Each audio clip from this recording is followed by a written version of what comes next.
What is up, everybody? It is Alex from Heavy New York. We are back at Lucky 13 Saloon, and we are here with Mike Scondotto of The Last Stand, Inhuman and Confusion. Thank you for being here, man. Thank you for having me, Alex. What's up, everybody? Yeah, it's awesome to have you here, man. Great to be able to talk with you. It's been a minute. Yeah, been a long time, man. It was at least, like 3 years or so? Yeah, it's been a long time since we've done an interview, but hardcore is still alive, and I see you just about at every hardcore show, so that's been alive and well. Yes.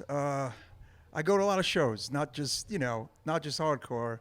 I go to a lot of metal shows. I see you at every show I'm at, so hey. Yeah, you know. You and I are the only lunatics who attend everything. I see a few other faces. I see you. There's a few of you who are at every show. Yep. And I salute you.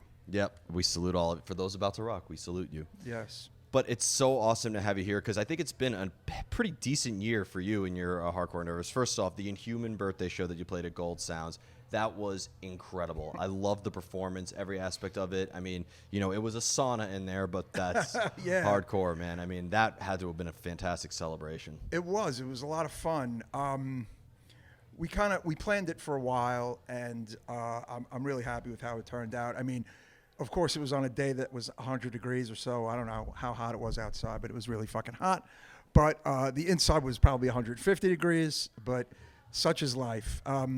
The good thing is that, people came out and had a good time, and it was a nice birthday show for me. It was definitely an awesome time, and shout out to every other band that played, Ache, Mafa, and a couple other bands, and they were all killer. Hank Inhuman's son's band, Cortisol, opened it up. Oh, hell yeah. They were great. Yep. Yeah, it was a great time. Absolutely. And also, big news this year, reuniting with Confusion. We heard Storm the Walls. The LP that is out is a discography of all the Confusion material, which is called Storm the Walls 1990-1994. That's just our stuff. That's our discography. Yeah. Years ago, that song was on a compilation called The Call for Unity that had a whole bunch of hardcore bands of the day on it, but it came out kind of posthumously, as they say, because we had already broken up, and the guy who put the comp together was a Confusion fan and said, "Did you have any unreleased material?" And I said, "Yeah, well, we have the song Storm the Walls," and that's how it kind of became unleashed upon mankind. That's awesome, and that's so really cool. I mean, that's a hell of a roster to have on that compilation album, but also getting this, finally being able to hear the Confusion material. I never got to hear it before, yeah. And what's funny is I'm so used to seeing you as a front man, but for the first time, I'm going to be seeing you play bass, the guy everybody makes fun of in rock and roll. Well, I have some breaking news there. You'll be seeing me as a front man again. Oh, really? I'll be handling vocals for the show that we're doing on September 30th at the Brooklyn Monarch. Yeah. The original Confusion vocalist Mike Freed will not be able to do that show, unfortunately. So I will be on vocals, and we have original Confusion guitarist Mike Price on guitar, and our buddy Rich from Dark Side on drums, and a friend of ours, Ted, is going to be playing bass. Oh, really? So that's the Confusion lineup for the Days Triple B Streets of Hate Fest. That's going to be awesome. I'd imagine that, with the years of Inhuman and The Last Stand, it almost kind of like made you prepared for that moment, right? In a way, yeah. I mean, but these songs are heavier and harder, and it's a different animal. Confusion's a different animal than Inhuman and The Last Stand, but I'm looking forward to it. Yeah. Being that you're going to be taking the role of vocals as opposed to being a bass player, though, is it going to almost feel like a completely different energy or almost kind of like a completely different band? Yeah, I mean, the thing is this. I mean, having me and Mike Price from Confusion play, to me, makes it Confusion, The energy of the band had a lot to do with our original vocalist, Mike. Mike was is a handicapped singer, one of the only handicapped singers in the hardcore scene at the time. And honestly, aside from Jeff from Possessed, I'm not aware of any other people who sing like death metal, hardcore, or whatever as a handicap performer. I'm sure there's some out there, of course, keep me honest, but it was a unique thing to the band, actually. And it'll be cool to have the ability to have people who never got to see the band just kind of, be up front and sing along and help me out. So I think that'll be fun. Yeah, no, it's definitely going to be an exciting time. Again, I'm just excited to finally hear Confusion songs live and Yeah, that yeah. they finally saw the light of day. But being a bass player for the band for such a long time in a way, how different was it being a bass player and being a frontman as an Inhuman in The Last Stand? Because, I mean, I've seen bass players in hardcore bands and they throw down just as hard as the frontman do sometimes. Yeah, I was a bassist first. I started playing bass when I was really young. Me and our friend John Lamacchia were in our first bands together when we were like 13, 14, 15 years old. So that's how long ago I started playing bass. And after Confusion broke up at around the end of 1994, I always knew I wanted to be a frontman. I wanted to stop playing bass. I wanted to sing.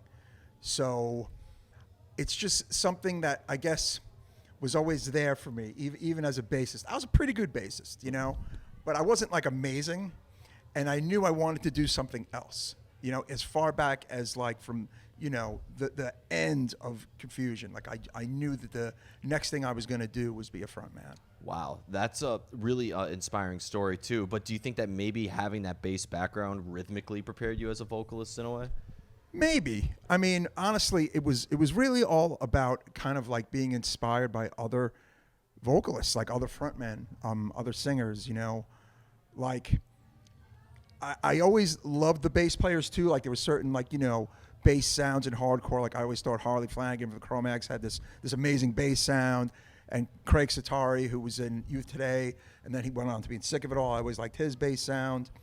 But of course, I always liked the frontmen too. Like, you know, like that was, I think it was just something that I always wanted to do, and I didn't do until I was about 21 years old. So. Yeah. And, you know, with Inhuman, you know, because I remember you at the performance at Gold Sounds where you mentioned that, like, one thing that made Inhuman stand out, which is something that kind of really makes me, like, enjoy it even more in a way, is the fact that you don't sing about typical stuff in hardcore. Like, you wrote a song about vampires in a way.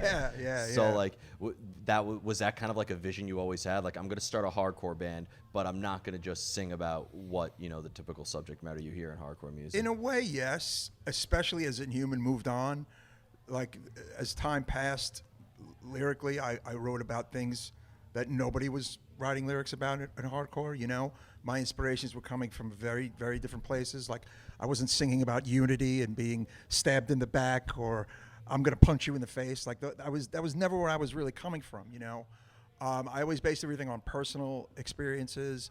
And then as time went on, I wanted to base it on just, I don't know, almost like fictional things in a way.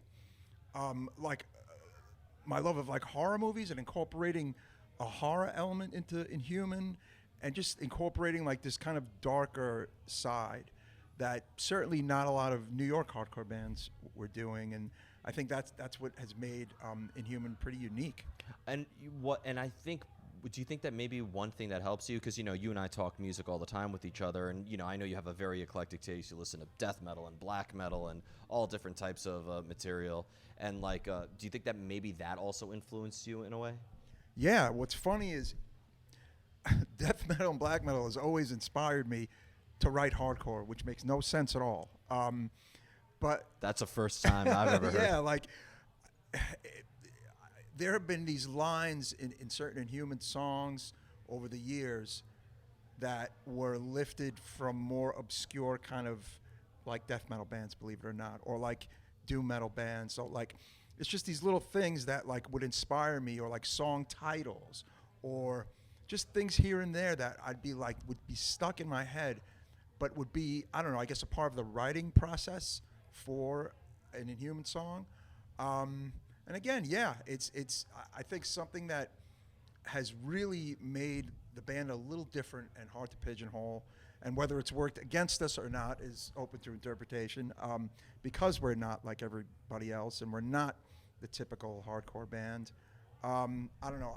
Now I just really embrace it. You know, I mean, we've been doing it so long. Yeah, and you know what I've seen Inhuman? I've had the privilege of seeing you with Inhuman and The Last Stand, and, you know, they're always different experiences. And this isn't like a criticism of hardcore, but like I'll get the same fulfillment seeing Sick of It All, or, you know, Agnostic Front. I'll get the same sort of fulfillment if I'm seeing like an underground, hardcore show at Niagara, for example. You know what I mean? Like whether I'm seeing it at like Warsaw or Niagara, I get the same fulfillment.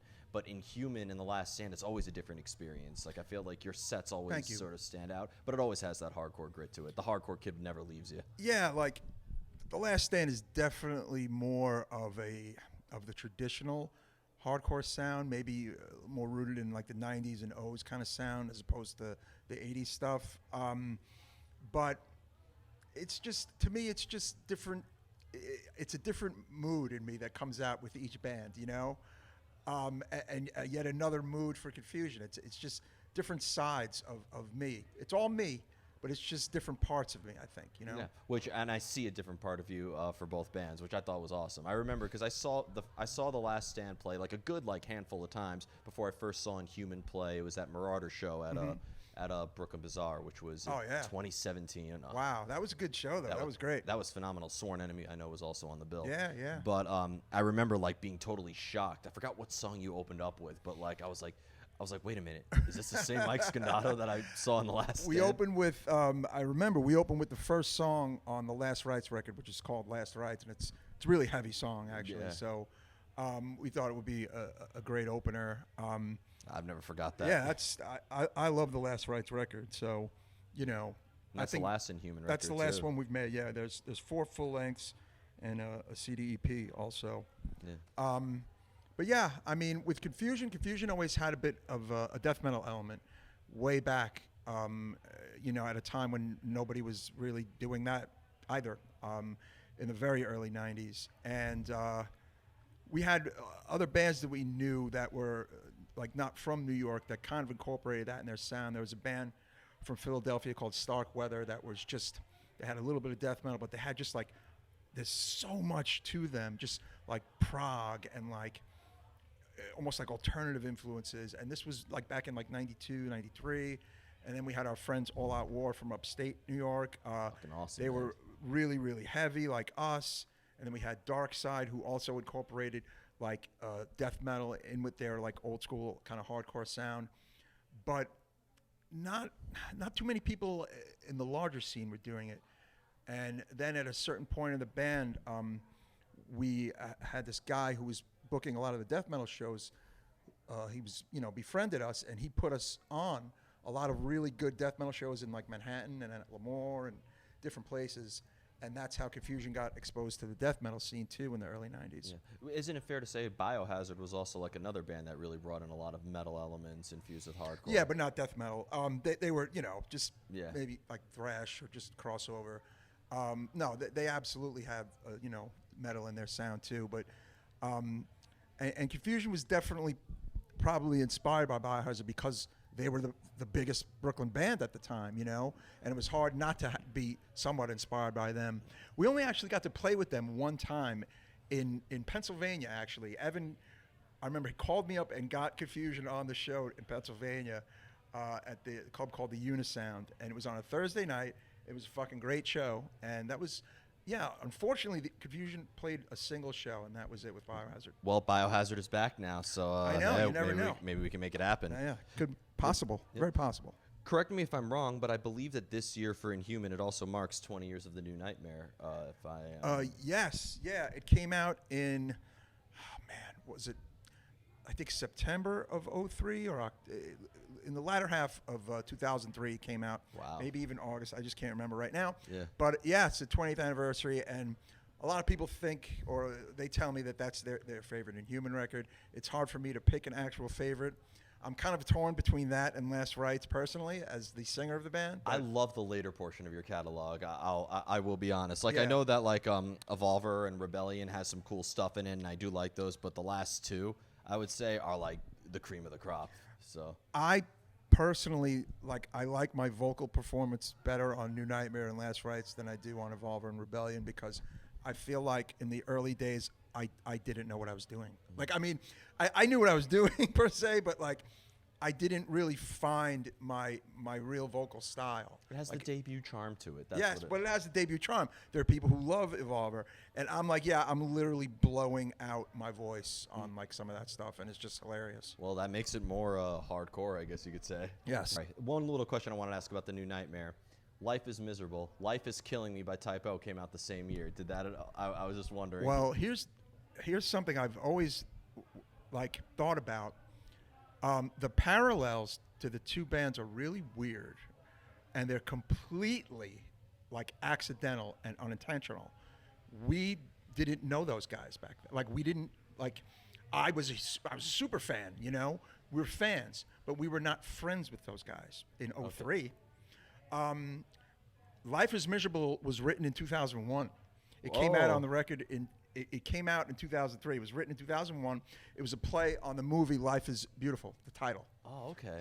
It's not about the movie, but I always thought that title was interesting, and I wanted to inhuman up the title, so I called it Life is Miserable, okay? When I had heard that a new Type O is coming out, and it was called Life is Killing Me, I was like, I remember I was talking to Joe or Hank, I was just like, what the hell? Isn't that wild? Like, 100% like by coincidence. We did not know those guys then.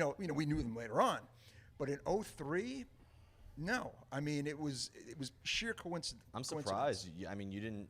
I'd imagine you've seen Carnivore back in the day. Oh no, and like didn't know them personally. Like I knew who they were. I mean, I was literally going to every single New York show that band did from day one, like since I was 16. So. But as far as knowing the names of their songs beforehand, like I had no idea. Like I didn't know any of that shit. But yeah, it is interesting. We have a song "Killing Me," and "Life is Miserable," and their record is called "Life is Killing Me," and it's the same year, and we're both from South Brooklyn. That's amazing. I'm really glad I brought that Thank up. you for asking that question because I was wondering when someone would notice something like that. Oh, really? Yeah, it's funny. I interviewed Johnny a couple days ago, and we talked about 20 years of Life is Killing Me. And what was funny is I was saying there's a big anniversary we need to celebrate, and he was like expecting me to mention 30 years of Bloody Kisses, but I was like, nope. I mean, I know I'm a minority in this, but Life is Killing Me is my favorite Type O record. I love that album. I know. Really? Yeah. That's your favorite. Interesting. Yeah. Yeah.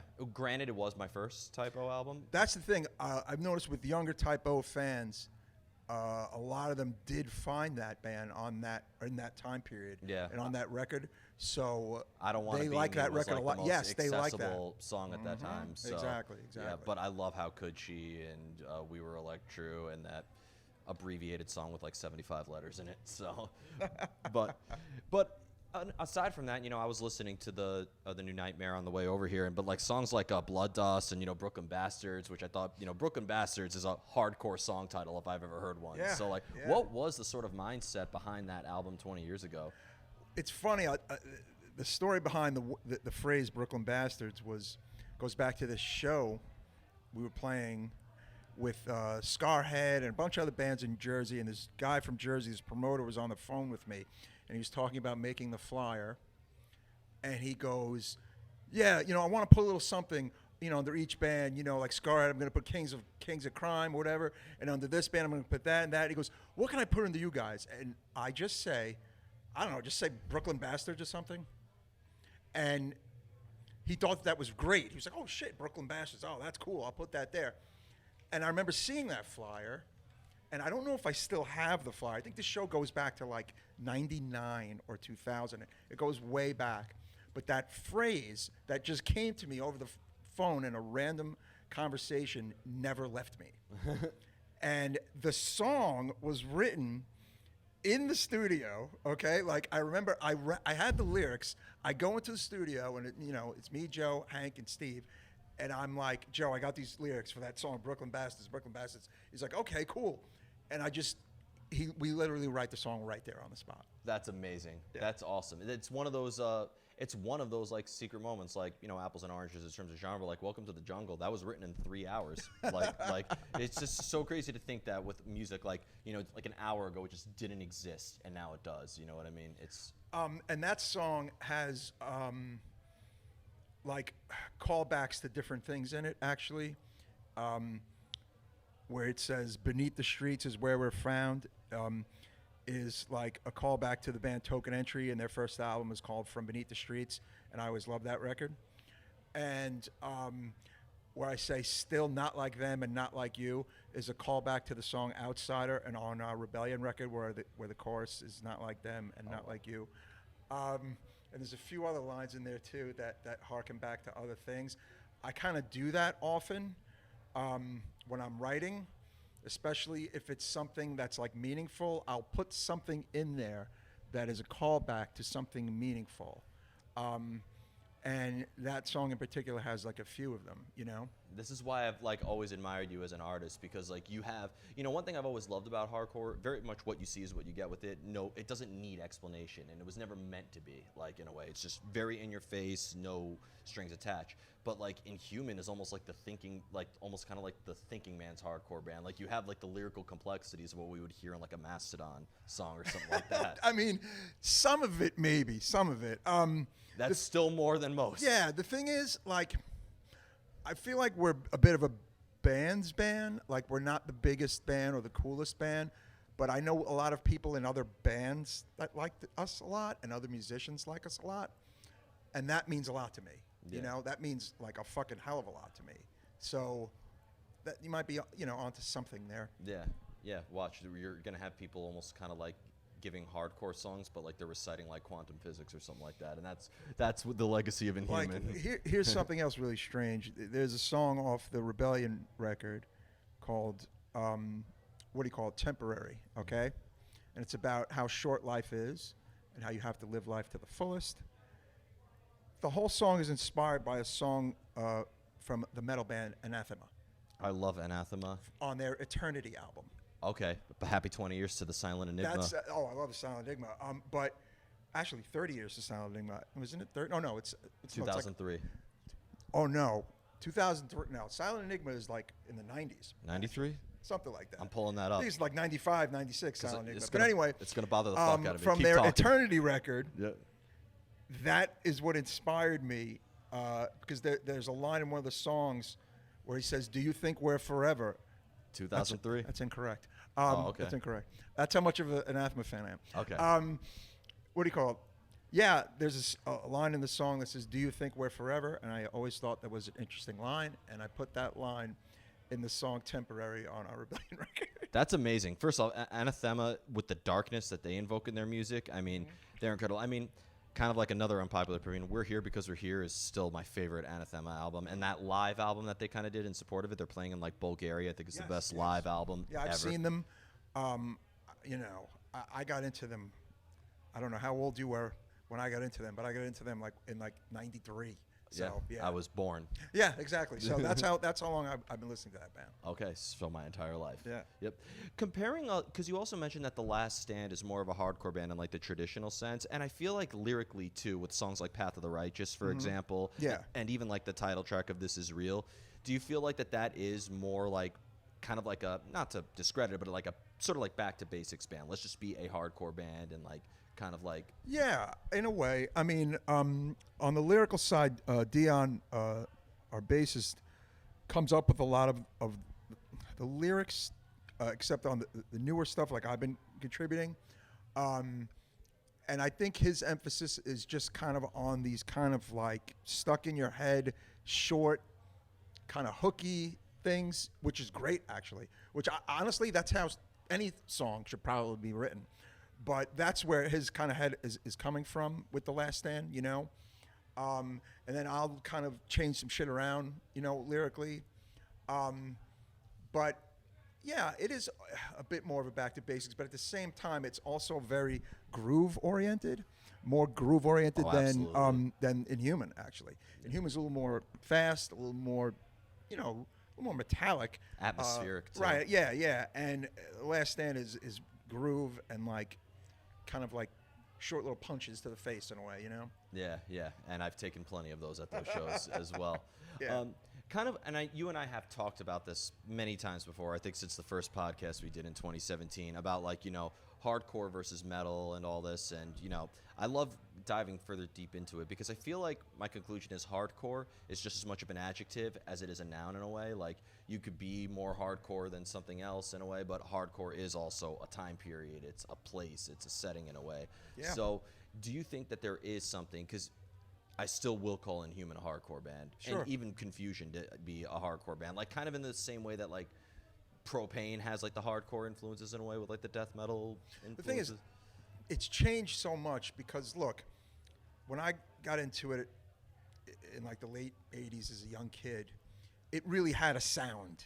And if it didn't have that sound, it wasn't hardcore, okay?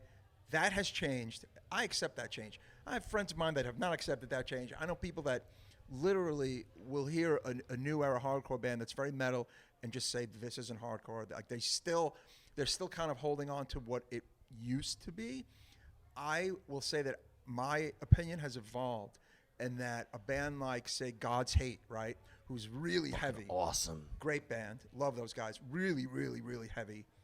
That is hardcore in 2023. Like, you know what I'm saying? Just as much as, say, The Last Stand is hardcore in 2023. It's evolved and it's changed, and it means kind of different things to different people. There's different sounds. There's different subgenres within the genre. And that's been many years happening ago. a There long was time. not, though. There was not. Years ago, that was not the case. With the rise of bands like At the Drive-In or Poison the Well. No, I'm talking about before that. Like in the late 80s, it was very rigid. It was rigid, even, you know, up until the early 90s, it was very rigid. The change began in the early 90s when bands like Confusion and Starkweather and Darkside and Next Step Up and All Out War, and then like Life of Agony, like it became less rigid. You know what I'm saying? And you could be more metal. You could be more this. You could be more that. That was not the case in the 80s. It was not the case at all. If you don't mind me asking, actually, in a way, because, you know, and it's no denying there was at one point a division between metal and hardcore and stuff. Yeah. Did you at all feel, and like there's no such thing as a guilty pleasure in music or a guilty conscience, but like going to like hardcore shows as a kid and like knowing that you love that metal, where you're like, don't tell people my taste. Don't tell people. I'll tell you, there was a time in my first, I'll say like 14 to about almost 16, where I was so militantly hardcore that I hated metal. You know how like when you get into something when you're younger and that is your shit? Yep. And that's only your shit and you're young and dumb? I was anti-metal when I was a very young, because it was hardcore 24/7. Fuck you. Fuck long hairs. Like, and this is someone who I went from thrash metal to hardcore, but there was like this thing back then that was like, there was this fucking line in the sand, like, you know what I'm saying? But it changed. I changed, and music changed, and styles of hardcore changed. I mean, look, when you're young, like I said, that is when you're at your most vehemently kind of into something, right? And you have something to prove, and you're new to a music scene, and you're new to this, and you have new friends, and blah, blah, blah. And it was like, fuck metal. You know what I'm saying? Yeah. That was a part of being a hardcore kid at one point, many, many moons ago. Yeah. You know, your 20s are for fucking up, right? Right. Well, no, I'm teens. talking about 15 Okay. years old. Yeah. Like, I was vehemently not into metal, even though I came from thrash metal, which is hilarious. Yeah. So looking back now, it's funny. Yeah. But I'll admit it, because that's how into hardcore I was. And look, everybody's guilty of it. I was, a young kid getting into metal, and I think that, all pop music is Right, garbage exactly. and stuff like that. Exactly. It's you kind of like become almost a rebel without a cause by nature in a way. So. And then you know what? One of my friends was like, "Yeah, I know you don't like metal anymore, but I'm gonna play this band for you." And he played me Creator, and I hadn't heard Creator yet, and I went, Which album? Terrible Certainty. Oh wow. Which is very like, I mean, it's got like hardcore. It's got like these really moshy, like almost like hardcore-esque moments in it, and all these breakdowns in it. And I was like, this is fucking great. And then I heard Sepultura's Beneath the Remains, and I went, oh shit. I was reminded and remembered why I liked thrash metal like so much, even though there was that year where I didn't, and I was like, this is fucking great. And Sepultura had some hardcore influence, like as they went along, as they went along. But even like a song like Stronger Than Hate, where they all chant that together, that has like a bit of a hardcore grit to it. Yeah, but when you're young, you have something to prove. You Yep. know, and now it's as in You prove yourself as- now as just a kick-ass front man. I have nothing. I have almost nothing to prove now. Honestly, like I want to play good shows. I want to perform well. That's what I prove. But as far as am I metal, am I hardcore, am I whatever, I'm me. And anyone who knows me knows what I love and what I'm about. You Yep. know, I mean, nobody listens to as much death metal and black metal and hardcore as I do. You know what I'm saying? If you know me. Yeah, of course. But then, do you know that I love Elvis Presley and The Doors and all this other stuff? You know what I'm saying? Like, you can't just be one way. You can't. No. You really can't. No, and having a narrow mind is not something that hardcore even invokes either. Yeah. So, and but like even still, because you see bands nowadays who are all freaking awesome, like Turnstile, Knocked Loose, Yeah. Code Orange, they're being called hardcore bands now. Sonically, Because they it's sound. changed, because the definition has changed. But do you okay? think it's also an attitude that's still prevalent? Like, Yeah, those bands came from hall shows and all ages shows and DIY shows and shows on the floor. That's what connects those bands to the hardcore scene. Turnstile can play the Garden. Guess what? 10 years ago, they were playing a hall in Baltimore. Yep. That is what connects them to the hardcore scene. Like, that is what makes them hardcore. And sonically, they're not a million miles from their day one. They're a bit different, don't get me wrong. Yeah. But they're not super duper removed from the band that they were when they started. No. So they'll always be connected to the hardcore scene. So will Knock Loose. Yep. They started as a band in the hardcore scene in their town. So, yeah. Yep. And you know what? You can maybe take someone out of the scene, but you can never take the scene out of them. So. To a degree. I mean, there are people who have completely abandoned their roots. Obviously, that can happen. Yeah, I life mean, happens sometimes. But you're kind of right. Yeah. Yeah, it's always with you one way or another. Yeah. I mean, look, there's some people who may have been a punk when they were very young, or they're metalhead when they're very young, and now they're a big deal. Like, what's the actress's name in Barbie? Oh, Margot Robbie. Apparently, when she was a teenager, she loved like metal and like metalcore. Is she a metalhead now? As one of the most famous women in the world? Probably not. I'm gonna Google the hell out of her right yeah, now. apparently she said in an interview not too long ago, but she's not that person anymore. You never know. You never know. It's almost gonna be like I'm gonna work my ass off to get an interview with her, and then I'm gonna be like, remember this band, and then make her fall. But then in you love. have someone like the actor Jason Momoa, who is a huge, very well-known guy, metalhead guy, and goes to metal shows, makes no bones about going to metal shows, and he can be seen at metal shows, and that's fucking cool too. I mean, in that respect, it can be with you forever. Yep. But then but sometimes you may hit a certain level where it's not really with you forever. Yeah, It's possible. Or maybe you enjoy the music, but don't want to be and You're not in the pit. Yeah, in the Right. pit, in like 150-degree weather. Like Exactly, a certain right. You're not show. seeing Inhuman in 1,000 degrees. Yeah. Right.